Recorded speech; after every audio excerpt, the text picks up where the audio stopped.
Is here. He is our guest this morning. Mr. Alexander Afenyo-Markin is the minority leader of Parliament and the Honourable Member of Parliament for Ifutu constituency. What a pleasure to have you on the show. Good morning, sir. Pleasure to be here.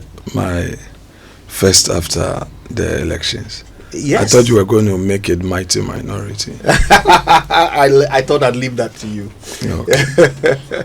Well, the minority has certainly made some mighty moves under your leadership over the past few months, and it's part of why we're excited to talk to you this morning.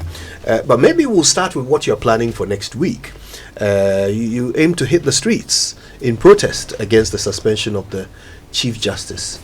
Maybe we'll start with that. First of all, how are preparations going for the demonstration? Well, thank you for the opportunity. I believe that all we have as a country is our democracy. We've witnessed retaliatory politics since 1992. People always have their reservations in one way or the other about how a government has conducted public business and all. And politicians always come onto the table with some pain.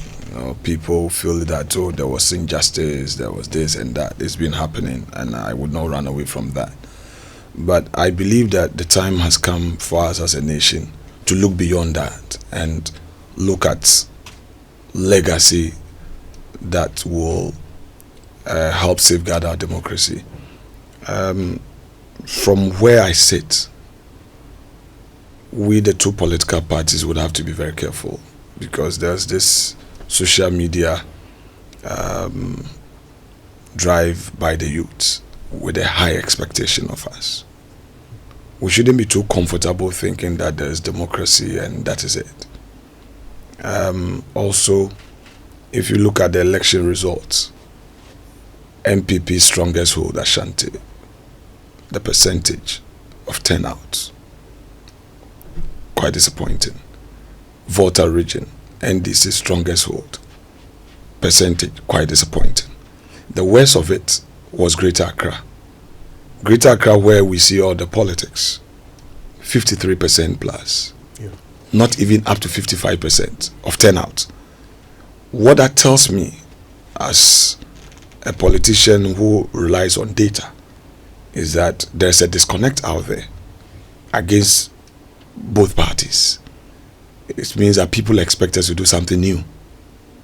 Therefore, it becomes very repugnant for a government that has gotten such an overwhelming mandate with a resetting agenda to rather reset in a negative way. Chief Justice removal, this is a political rehearsal that started long ago, and President Mahama, as a candidate, made public statement on this even before Tokonu in 2022 August, when he was addressing some NDC activists, lawyers in Akosombo. Was the first attack. That was when Eni Yabua was the Chief Justice, and he said, look, they expect that the new Chief Justice will do something new, and that the CJ then, had lost the plot, and the judiciary was not independent and all of that. Then Tokonu came in. If you ask the petition, I've read the petitions. It will not even qualify for any consideration by any adjudicating body. They will just dismiss it. But here we are. Our Council of State has failed us. The Council of State tells us that they found a prima facie. It was almost unanimous. That's where the disappointment comes from. That today in Ghana, we, the political actors, where there is a challenge, I remember in the 8th Parliament, we relied on the Council of State a lot to intervene in that Parliament. They helped us a lot, both sides. Now, would I have the courage? Would I have the trust in them Council of State, this is the Council of State we have. They call themselves Council of State. And then you make a recommendation that the woman should be suspended for what offense? It is not about her, but it's about the institution.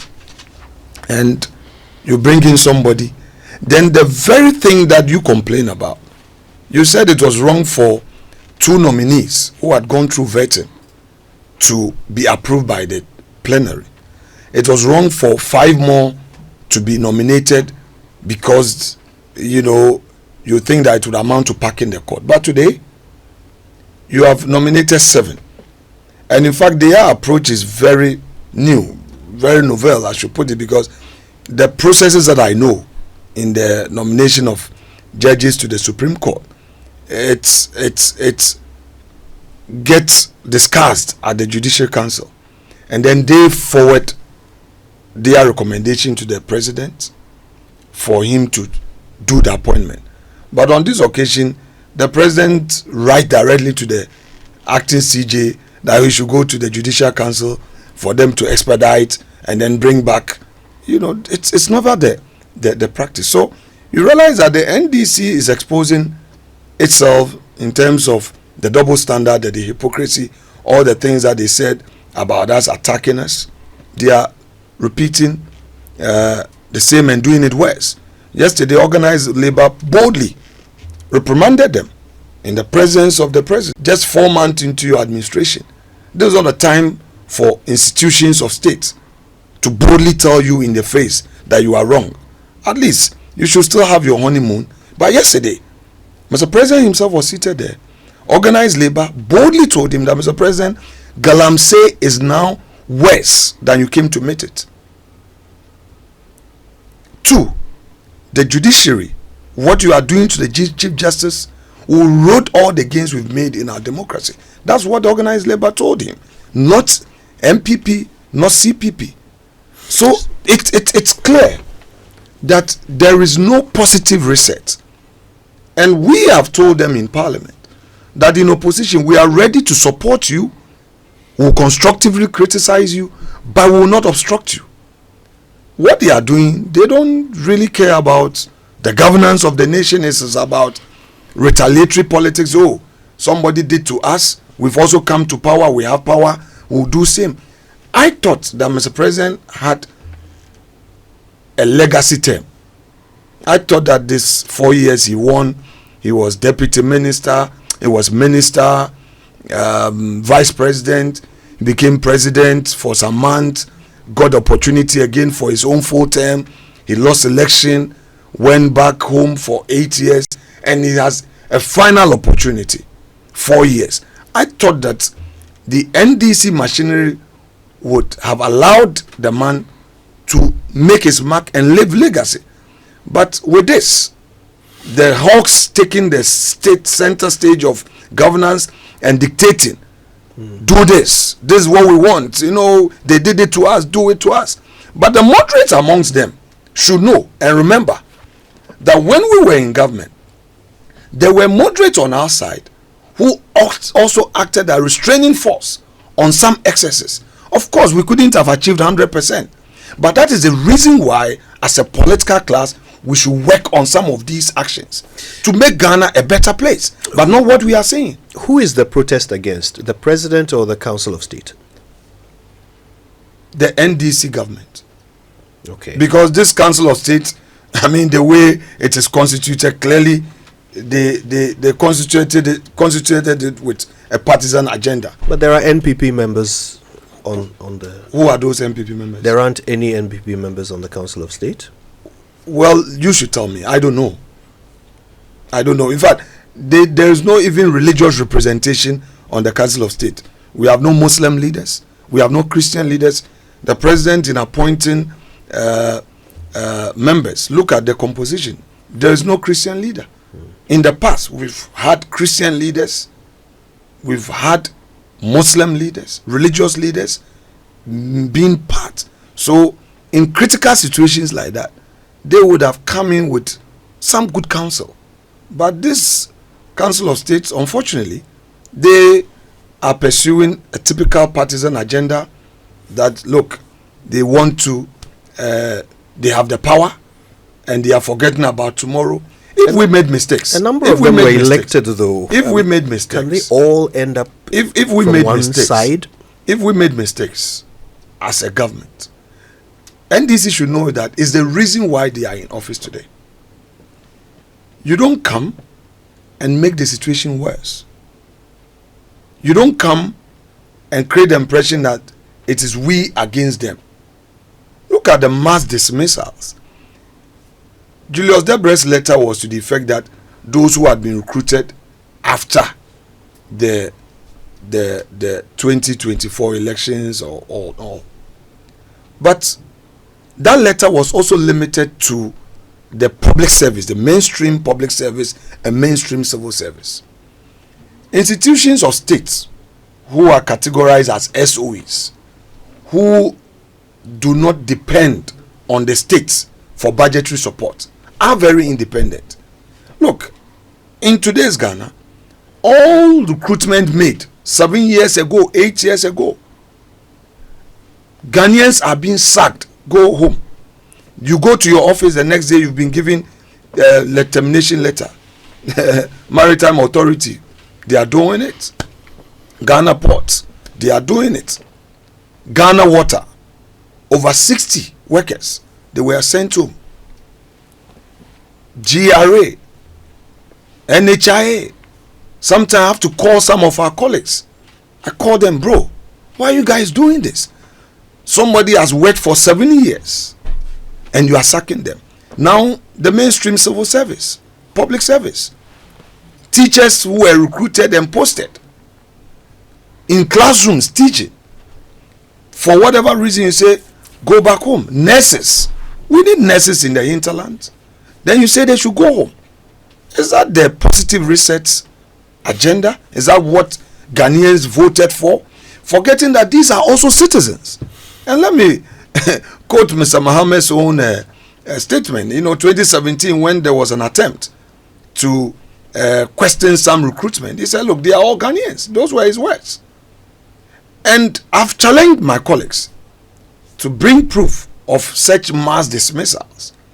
At least when some of these things came up, there were restraining pillars in government, and these things were not pursued. I know of Yoko, when even after 6 p.m. there were interviews after the 2016 elections, and issues came up. Eventually, Kandapa said, no, this is governance. They are being recruited into security services. It doesn't matter. They were allowed. Not a single soul was denying that opportunity. So even if it did happen yesterday, should it happen again today? Aren't we to make it better, to assure the nation that there is a new crop of politicians who will not allow hardliners and hawks and extremists to take the center space? Mr. Afenyo-Markin, I want us to stay with the Chief Justice and we are there, for a but moment. they are all connecting issues. I mean, that sure. we need to look at as a whole. For sure. All of these feed into the actions that, okay, they want to have control to create two nations. The Ghana, the NDC wants, okay, and the Ghana that is for the others. So the military, they first got rid of the service chiefs. They promoted some individuals who were lower rank generals, 2-star generals. So all the seniors, about 15, had to go. And as soon as these ones also took over, the immediate thing is that, okay, all 2-star generals should go. Who does that? These are people that the state has invested in. And then they have their eye also on the judiciary. Get rid of the Chief Justice for nothing done. And then they go personal, promising judges, assuring them, if you support, you would also be favored. And I've said to the judges, today it is Tokonu, tomorrow it may be you. So it is their duty to be collective. Actually got rid of the Chief Justice, have they? They've started a process, but but Kojo, when the petition that was cooked, if you call the petitioners, here today, where are the petitioners? Are they ghosts? If you ask them that, can you yourself read your petition? Do you know? I pray that day comes where this so-called committee hearing, and I pray that the hearing is done public.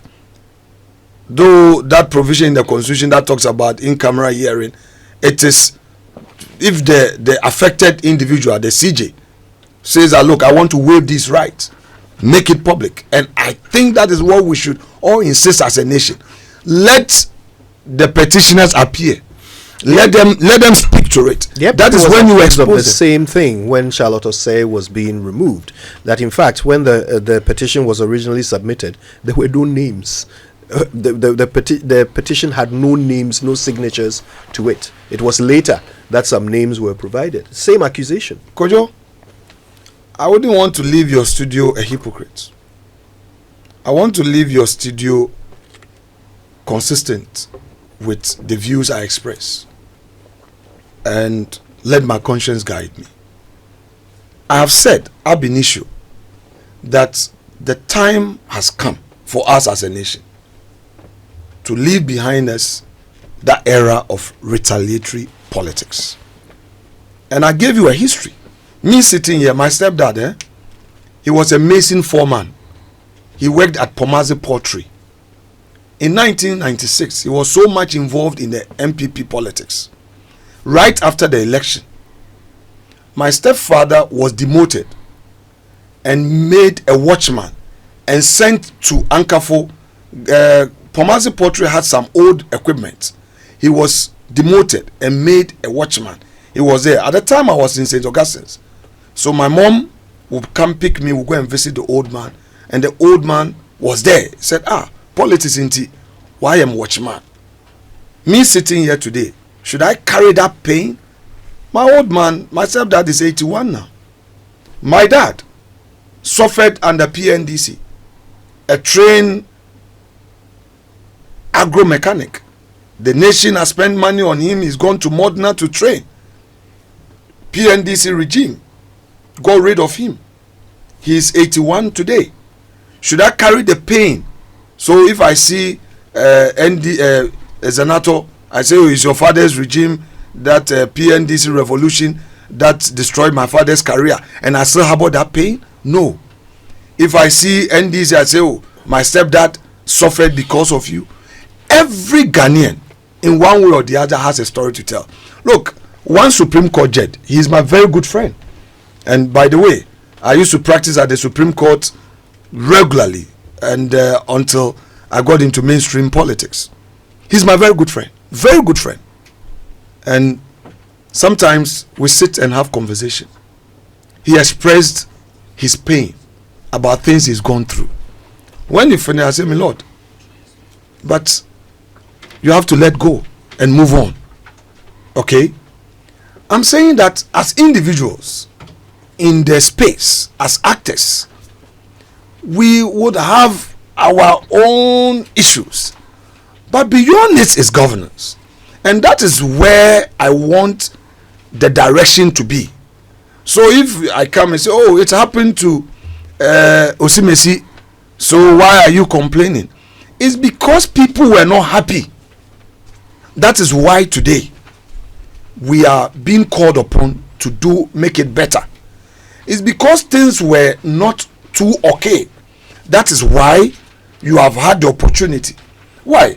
Issue of Galamsey, for instance. I was quoting Setekwe yesterday.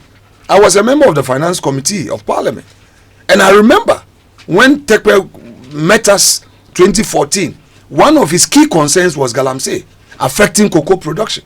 By the way, at that time, cocoa was under the Ministry of Finance. The Galamsey issue started. We came in, there was high expectation. In one way or the other, the nation is of the view that we couldn't tackle it well. But we also paid the political price. Because remember that because Mr. President had said that, look, he was going to fight Galamsey. Within 4 years, 2020 elections, we lost in all the mining areas, largely because those people felt that the government was against their business. Then eventually, NDC is in power. they also use Galamsey as a campaign tool. Today, organized labor, this is not politics.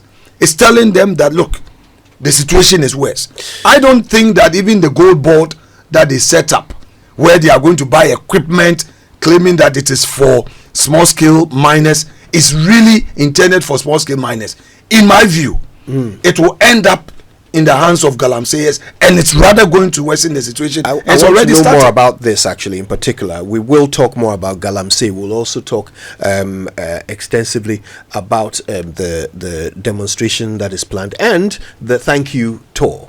No problem. This and more with the minority leader, Mr. Alexander Afenyo-Markin, Honorable Member of Parliament for Ifutu, when we come back from these messages.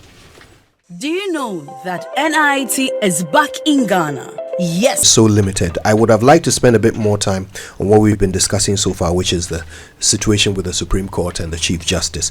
We don't have time, but I will ask you this one question very quickly so we can move on to Galamsey. This is a quote attributed to Dennis Miracles Abuaji, who communicates on behalf of your party. And it says, future NPP government will dismiss all 7 newly nominated Supreme Court justices. Is that the position of your party? Well, on this platform this morning, the call is an end to retaliatory politics.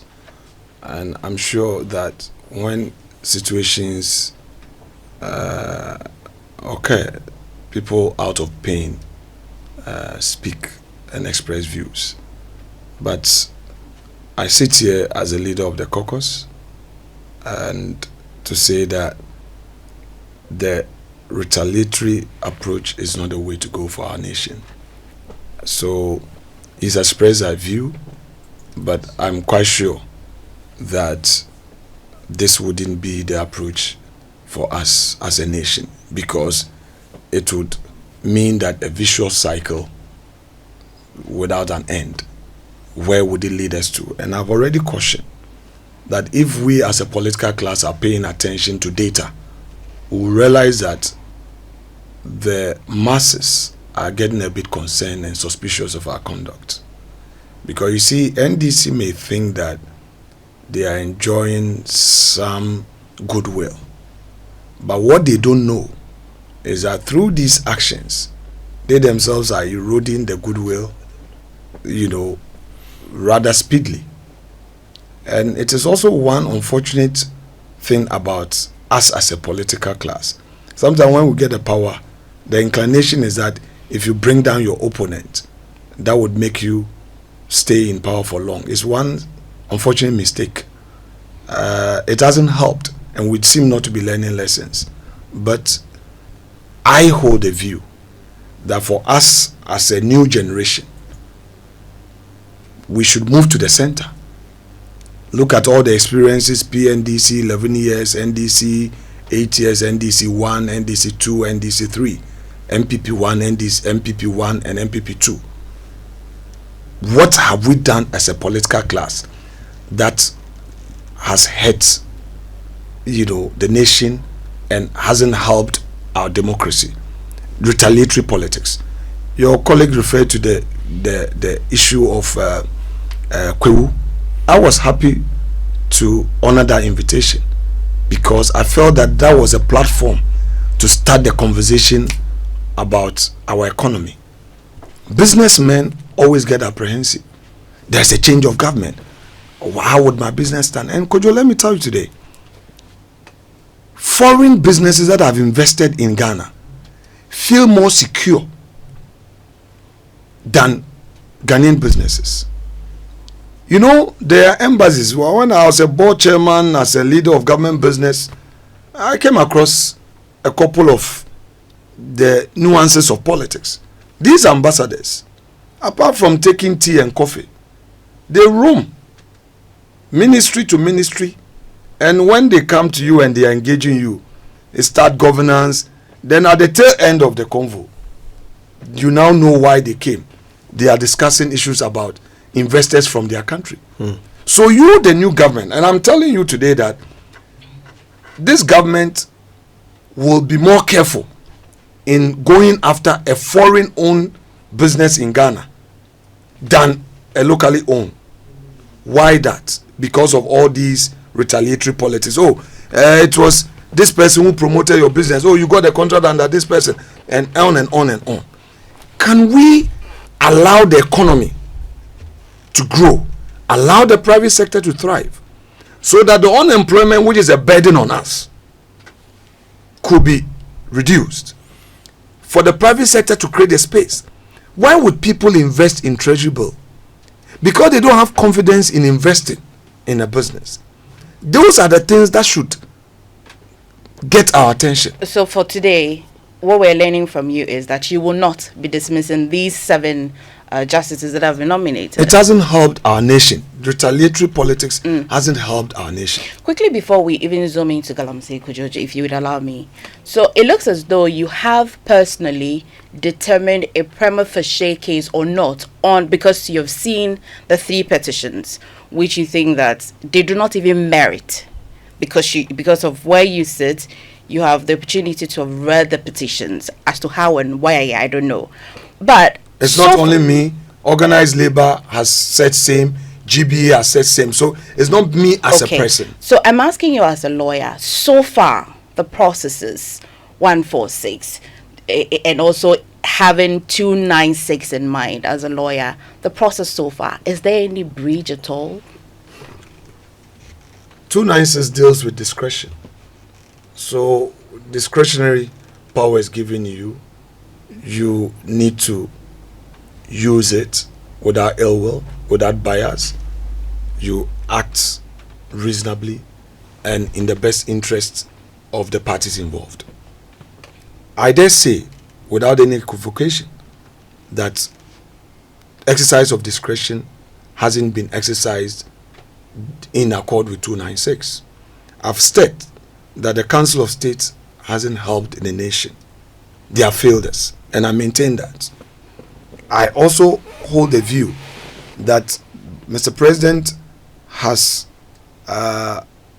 allowed hawks to direct the affairs in this matter, and it is not good for his legacy. It's not good for his image. It's not good for governance.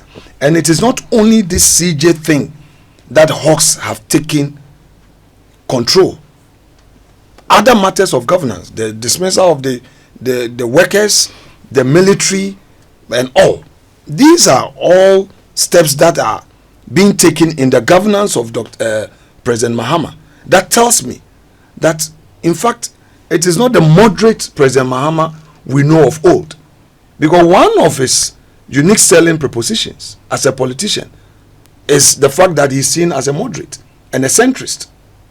That is why many people who were not even NDC tilted towards him.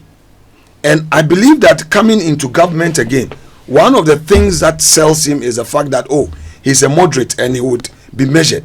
I do not think, from where I sit, that Mr. President is asserting that moderate part of him, that Mahama that would allow the moderate to help him govern. So far, it's been retaliatory. So far, it is, yes, they hurt us. Let's also hurt them. Let's also deal with them. Deal with them. Deal with them. Deal with them. And I think it is not going to help. Organized labor has called on him to reconsider the suspension. Ghana Bar has also called on him. I think that government can still reflect and deal with this thing and bring an end to this issue of the CJ being dismissed. Why? One of the petitioners, he says that the man traveled with the woman traveled with a spouse and daughter. The 3 arms of government. The Speaker of Parliament is allowed to have an official travel with his family. The presidency, the executive arm, the president, by convention, not any law, travels with the spouse, family. It's allowed. Nobody, I don't think anybody will say that the president should be investigated because he traveled with the First Lady or traveled with the son. The Constitution does not say that when the First Lady travels, the state should bear the cost. But it is a democratic imperative that nobody in his good conscience would question it, because that is the president.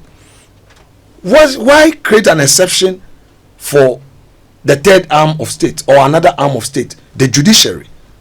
People should not. But that exception exists. I mean, it's not a creature of this government. Forgive me. Because what I'm saying is that it's not a creature of this government. With respect, follow my submission. Why create an exception for a co-equal arm of government? Put that aside. Is there a policy on travel by the judiciary? The judiciary, other than Parliament or the executive, has gone a step further to enact a policy to guide the travel of the Chief Justice. Did the Council of State see the policy? And that is why I'm saying that they failed us. If the Council of State indeed saw the judicial service policy on the benefits or the monument or the conditions of service of the Chief Justice, they wouldn't have recommended. Leader, tomorrow, if you wake up to a statement from the Chief Justice saying that because I want to test the laws, I really want to test 146 together with 296, really, I don't think anybody should be proceeding on any demonstration because of this particular case. Would you still proceed with the demonstration? No, I don't understand you. Please put it right. I just want to understand your question. So I like to think that demonstration is to protest the suspension of the Chief Justice. Yes. The one that's happening on the 5th of May. Yes. If the Chief Justice who's been suspended says that, well, until we look at 146 again, it still exists in our constitution. And so I want the process to go through till the end.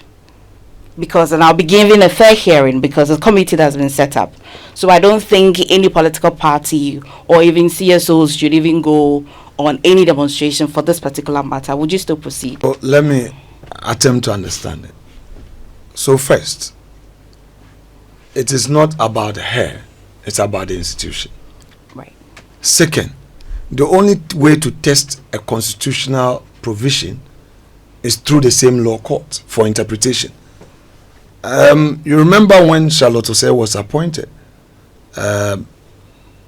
Richard Sky was a plaintiff in the matter, questioned the exercise of that discretion, whether or not an advice, is binding or not. We went to court. The GBA itself, led by Thaddeus Sori, pursued the appointment of my Lord Puaman and the other one, for he is retired. I'll remember his name. Two of them. And the argument was that the Judicial Council had recommended in a certain order. Why would the president choose from the bottom? And the Supreme Court had to interpret the matter. So nothing stops us from testing the law.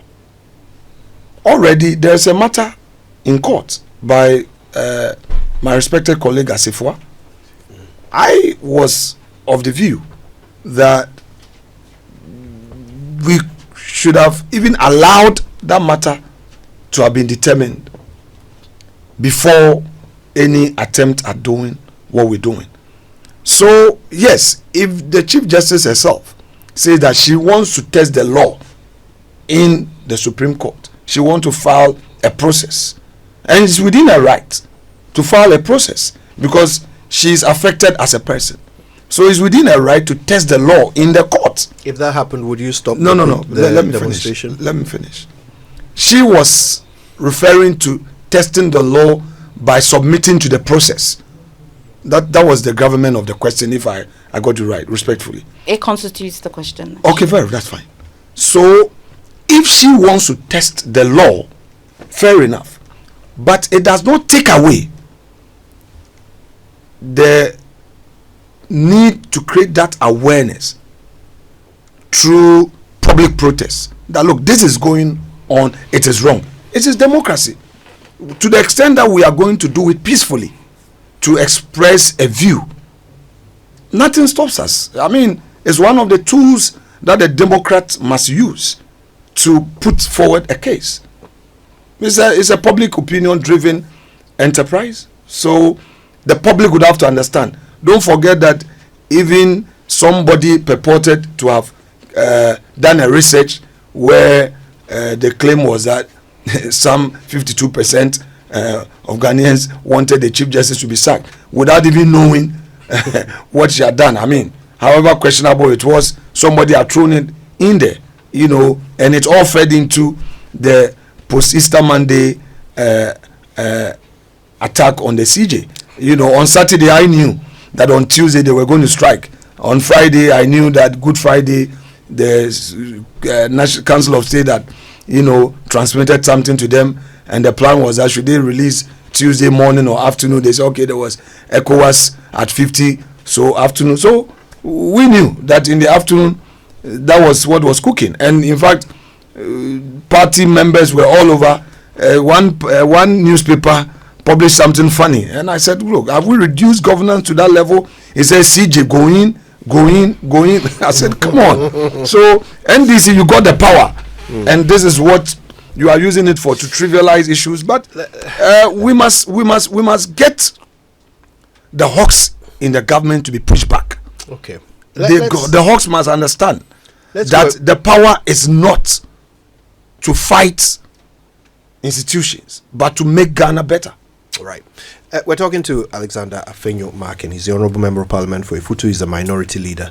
And let's turn inwardly for a bit. Let's talk about the NPP's thank you tour. Yes. Matters arising. It's turned into a bit of a situation with lots of opinions and views coming up, and there appears to be quite a bit of internal wrangling at this point. Navel gazing and, you know, finger pointing. Everybody has a theory about why you lost.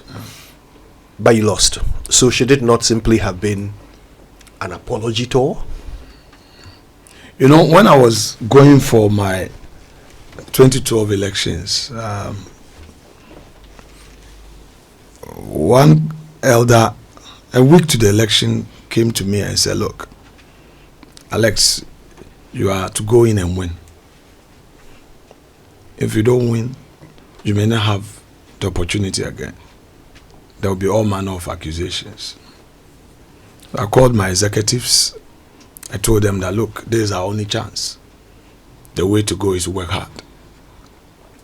And 1 week to elections, the research I did, and that of Ben Efson had done a research in Winneba, and he said it was anybody's chance.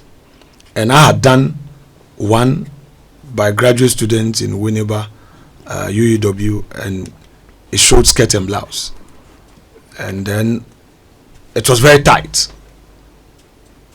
And I said, oh, look, we need to cross the finishing line. And no sleep. 1 week, we managed to cross over 2,000 votes difference, because we had a deficit of 3,500. So the point I want to make here is that it's a very painful experience when you go into an election and you lose. It causes total confusion, chaos. It happened to NDC, their first time of losing election. There was total outrage when Kufuor came into office. People even thought NDC was going to collapse. It took the likes of John Mahama, MP for Bole Bamboy, as he then was, Hannah Tete, and few moderates in Parliament, Alban Bagbin, to manage the party. They were few. They were at the time. It was difficult for anybody to even boldly go on air to speak for NDC. But these were young people in the NDC in their early 40s who said, look, they will take charge. And they did. Surprisingly, within 4 years, they even regained some of their seats amidst the chaos. Remember the Kwesi Tray Atamil's fight all over. You know, they still, the Reform Party, Guzitano and his group, Chitre Poku and others, were still out there. They are not rejoined. And then the NDP, the Bidziding also formed his party, that group, for the 208. So there was internal wrangling. But some few like minds came together with a strategy. And they worked, in spite of all the challenges. That by 208, the NDC had become even attractive again. And they got power. I'm told that there were those who felt that it was over. Then we came in, we also went into opposition, went through crisis. I remember 2016, the national executive... Machetes at the headquarters. The national executive challenges, the leadership, people felt that no, this is too bad. But through all of these, we managed. I am happy with the enthusiasm, going for a thank you tour that presidential aspirants, the former flag bearer himself, everybody getting on board. As for these low blows, you should expect it in politics. But we have to be guided that some are unnecessary and we should avoid them. But some are equally inevitable. The politician's trade, sometimes it feels that let me throw some few low blows and that will get me there and all that. What is important for us is to look at the end game to win 2028. NDC, the apathy we experienced, it will hit them. The unemployment situation, it will hit them. This galamsey that they have already failed and things have gotten worse, it will hit them. They are also going to bring a new candidate. President Mahama just has a term, and I'm sure one of the apprehensions is what is making some of the hawks believe that why don't we twerk the judiciary? That's our only hope. If we get our people there, they will set a third-term agenda for President Mahama in case they interpret the constitution. You really think that's what the NDC government is trying to do? Oh, we have our ears. We have our ears on the Mahama? ground. I'm saying that some hawks hold that view, but I also know that some moderates are hitting against that agenda strongly. So let's see how that plays out. But the ideal situation is we expect a new candidate in NDC. We've heard they say doing Katia, we heard Julius Zebra, we've heard my friend Omani Boama, my brother Atu Forsen, their group, that generation, some seniors, they don't, Harun Edrisu and co. So they're also going to have a struggle for leadership. That is going to be a reality, clearly. All right? Now we would have our own challenge. For me, what is important is for us to rebrand, reassure the nation that look, we had 8 years. We chalked some successes, but we made some mistakes. We disappointed you in one way or the other. These are the things that we think we could have done better. This is the new NPP. We are bringing on board A, B, C, and D. Internal cohesion, unity. We have to understand that governance is for the collective good. So you put aside your pain and I'm hurt and I'm disappointed. Let's work together and look at the Ghana agenda. Right. I believe that all these things will, with time, would help shape the NPP and get Ghanaians to understand that, look, that is the party that came into office and rolled out the all-important free SHS. I want to ask a direct question and request a direct answer from you. I pray that I'm able to give you a direct answer. I think you can. I pray. Do you believe that the NPP has a better chance in 2028 if they replace Dr. Bawumia as flag bearer? This is your direct question. This is it. A direct trap. No, it's a simple question.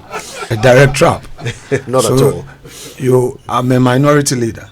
My job is to prepare the party from parliament, work with my colleagues as a team, ensure that we initiate the rebranding of the party right from Parliament, so that whoever takes the mantle would already have a good vehicle to drive us to victory. And you want me to come and now determine who is most suitable? That would be inappropriate. No, I'm not asking who is more suitable. No, but that's what you're trying to say. Whether your party has a better chance I'm saying, if you replace your current flag bearer. Kojo, I'm not saying who should replace So you are him. taking me to a classroom of you don't want to take my answer. No, I would like an answer. All right. So what I'm saying is that as a leader of the party in Parliament, my job is to put together a team. Now I have my committees in place. We have committee leadership. My committee leaders are working very hard. Rebrand the party. The rebranding must start from Parliament, which we have to do and assure the nation that we can do better. These actions of us in Parliament will be part of the repair of the vehicle NPP. With that added to the reforms that the party intends to undertake, whoever will take over the steering wheel would have a vehicle ready for victory. Therefore, it is very inappropriate to begin to suggest that if you bring Mr. A, our chances will be better. If you bring Mr. B, because if the vehicle is not in a good shape, whoever comes in cannot win.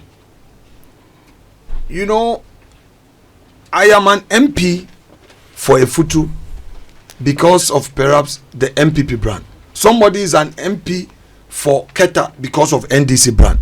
If today I go to Keta, I want to be an MP there, and on the ticket of NPP, I'm not sure I'll win, because the brand NDC is a sellable brand, a marketable brand, and that's what people want.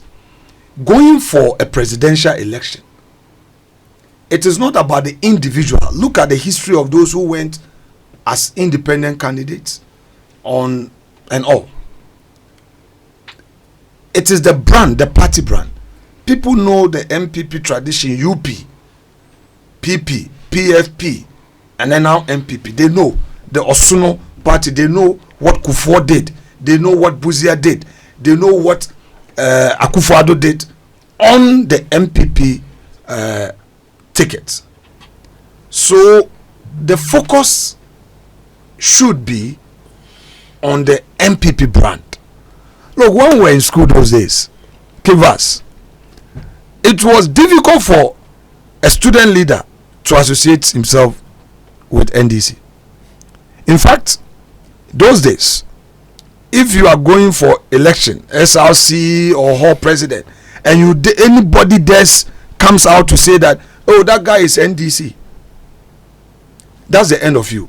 So even if you are not if you are not MPP, you say, oh, you are MPP. But today, and let me commend NDC, sometimes you must see something good in your opponent. NDC over the period did some branding, and it has helped them. On the campuses, they saw that as a weakness, and they started the campus outreach. So students, the 10 people were now bold to say, I am NDC. It wasn't anymore the monopoly of a student being an MPP, because in the academia, you know, we've took it for granted that they are for us. Over the period, NDC has worked, and you see some doctors, some professors boldly talking about it wasn't so some 20-25 years ago. Right. So that is one thing that they've done by way of drawing some lessons from them.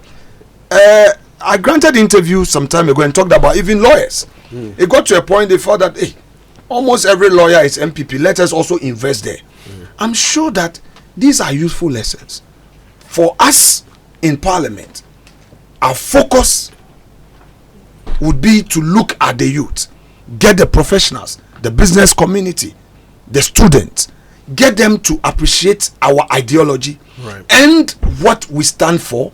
Not only the ideology, but what we can do for them. I think that as part of the rebranding, it will be our duty as a caucus to give that assurance. Right. With that in place, we will be repairing the NPP vehicle for whoever wins the flag bearership to take over from there and give us victory 2028. I'm so concerned. Our time is up. I have to ask you to come back. I mean, we have to do more. Could you have 88 questions for him? I'm not surprised. But you can give me a yes or no. Do you by chance know where the ECG containers are? The missing one.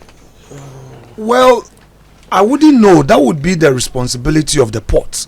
Okay, that's fine. Let me explain. No, I need to explain. No, let's conclude on this. Is an important thing.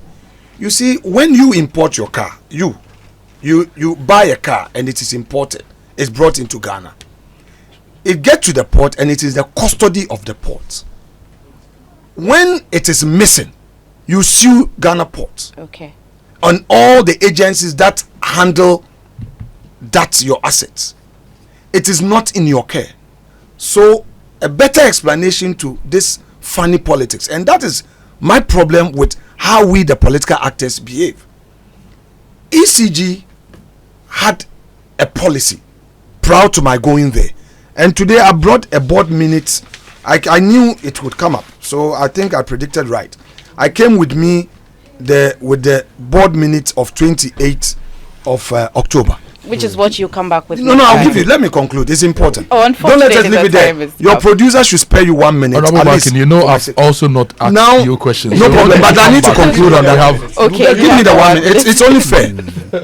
When ECG had a policy that when it awards contracts to suppliers or vendors, the policy was you deliver to the port and hand over bill of lading and you claim for your payment.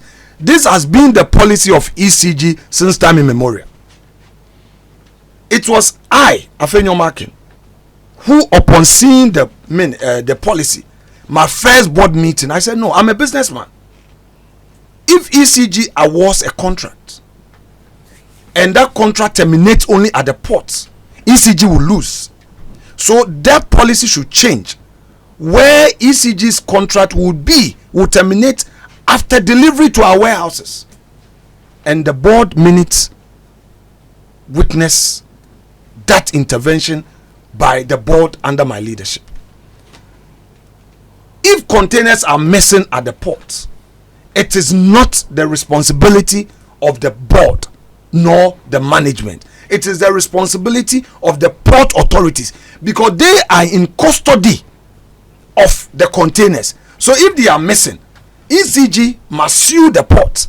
The states, investigation agencies, national security should question the port authorities, but not to say that the board chairman should come and answer why a container brought in by an importer and in the custody of the port is missing. So the board chairman should be the one to answer. I think a little bit of education helps, because I see people writing stuff on social media, but we can leave it there and come back and talk more about the SOEs and how we are making losses and how it's also a drain on the state. Yesterday, Mr. President spoke about it, that GIHOC is making losses. Why should GIHOC this is make why you losses? have to come back. And I'll come back. We have to bring you back. To do There's so much more to talk about. Rehaul, and then overhaul, and then we couldn't have a touch new on view of how we do there's this. so much to talk about for the country. This man has about Dozens of 88 questions. No problem. So please, I think let's when rearrange. Monday is the demonstration. Yes. Tuesday I'm traveling. Okay. So Tuesday morning. We will talk. Sammy will arrange. You will use another time. So that we can. By the way, I you can't come here and leave without talking about Abuatri. Our culture also matters. Tomorrow is our Abuatri festival. Oh wow! That is the climax of the activities. You know, we came all the way from Bono area and then went through the Cape Coast area. You know, there's a town around Jukwa area called the Futu. Our ancestors settled a bit there, and then they moved to main Cape Coast, the Fetu, area. Then we moved to Joma, where some stayed, and others moved further eastwards. They came to meet the Muni Lagoon, tasted it. It was salty. They moved further eastwards and then got to Ayensu, tasted it was good, and they stayed there. Initially, the festival, they were using human beings to sacrifice for the Otu. That is the spirit god that led our Osimpam to our present location. And then he said, okay, if you don't want a human being, then bring me a tiger, a lion, whatever. And they said, over a period, they said, but that is killing our people more. So when we go to the forest, we see the deer. So can we bring you a deer? And then the deer started. The Futus have occupied that area since the 1400s. And since then, we've had the Abuachiri Festival, deer hunting. It's by two competing asafo. The Twafo and the Dentifo. The Twafos are white, and then the Dentifo are the red. So they compete. Whoever gets the first catch, the king steps on it, and that's it. And I'm the Osahin, by the way. Yes. I am the Osahin for both. Oh, for both the chief warrior. Yes. Wow. I'm not an Osahin for one group, and it's a title that's for over 300 years, according to the elders of the land. They've not given it to anybody, and I was humbled to have been given that title. Congratulations. To serve my people. We'll certainly be there to celebrate with you. You would have to come. Yes, Joy FM. we look forward to it. Thank you so much, Mr. Alexander Afenyo-Markin, Honorable Member of Parliament for Ifutu and Minority Leader